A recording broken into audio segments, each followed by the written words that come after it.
Breaking news చూస్తున్నాం. నిజాంపేట్ 2వ వార్డులో నిర్మాణంలో ఉన్న ఓ భవనం కుప్పకూలింది. కుకట్పల్లి అడ్డుగట్టులోని భవనం కూలిన ఘటన మరొక ముందే ఇక నిజాంపేట్లో మరో నిర్మాణంలో ఉన్న భవనం కూలిపోయింది.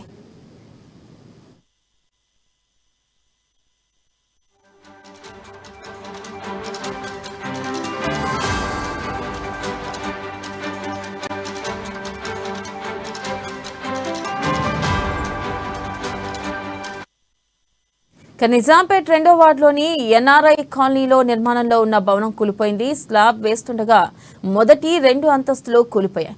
2 కార్మికులు లక్ష్మి, అనితలకు గాయాలయ్యాయి. వీరిని మమతా హాస్పిటల్కి తరలించారు. డిజైన్ కరెక్ట్ గా లేకపోవడం, క్యూరింగ్ సరిగ్గా కాకపోవడం, నాసిరకం పనుల వల్లే నేల కూలిందని స్థానికులు అంటున్నారు. బిల్డింగ్ కు ఎలాంటి పర్మిషన్లు, సెట్ బ్యాక్లు లేవని ఆరోపిస్తున్నారు. మరోవైపు హెచ్ఎంఏ అనుమతులతోనే కన్స్ట్రక్షన్ చేస్తున్నట్లు నిజాంపేట్ టౌన్ ప్లానింగ్ అధికారి శ్రీనివాస్ తెలిపారు.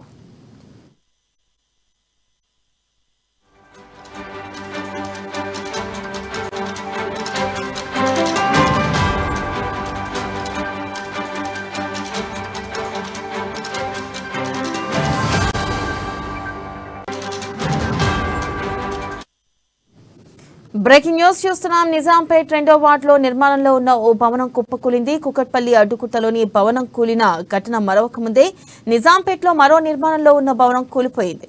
నిజాంపేట్ 2వ వార్డులోని ఎన్ఆర్ఐ కాలనీలో నిర్మాణంలో ఉన్న భవనం కూలిపోయింది. స్లాబ్ వేస్తుండగా మొదటి 2 అంతస్తులు కూలిపోయాయి. 2 కార్మికులు లక్ష్మి, అనితలకు గాయాలయ్యాయి. వీరిని మమతా హాస్పిటల్కి తరలించారు. డిజైన్ కరెక్ట్ గా లేకపోవడం, క్యూరింగ్ సరిగ్గా కాకపోవడం, నాసిరకం పనుల వల్లే నేల కూలిందని స్థానికులు అంటున్నారు. బిల్డింగ్ కు ఎలాంటి పర్మిషన్లు, సెట్ బ్యాక్లు లేవని ఆరోపిస్తున్నారు. మరోవైపు హెచ్ఎండిఏ అనుమతితోనే కన్స్ట్రక్షన్ చేస్తున్నట్లు నిజాంపేట్ టౌనింగ్ ప్లాన్ అధికారి శ్రీనివాస్ తెలిపారు.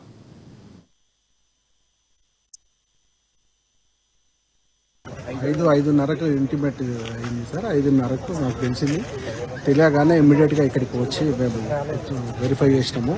ఇంజూర్ అయిన 2 వాళ్ళను హాస్పిటల్లో అడ్మిట్ చేసినాము. లైఫ్ రిస్క్ ఎవరికి జరగలేదు.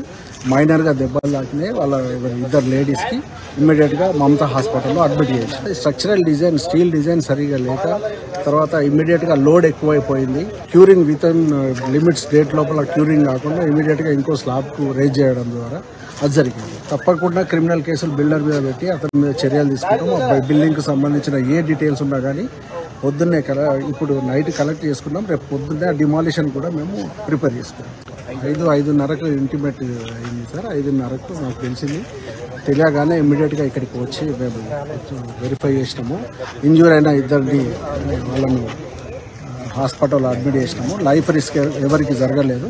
మైనర్గా దెబ్బలు తాకినాయి. వాళ్ళ 2 లేడీస్కి ఇమ్మీడియట్గా మమతా హాస్పిటల్లో అడ్మిట్ చేసాం. స్ట్రక్చరల్ డిజైన్, స్టీల్ డిజైన్ సరిగా లేక తర్వాత ఇమ్మీడియట్గా లోడ్ ఎక్కువైపోయింది. Curing with in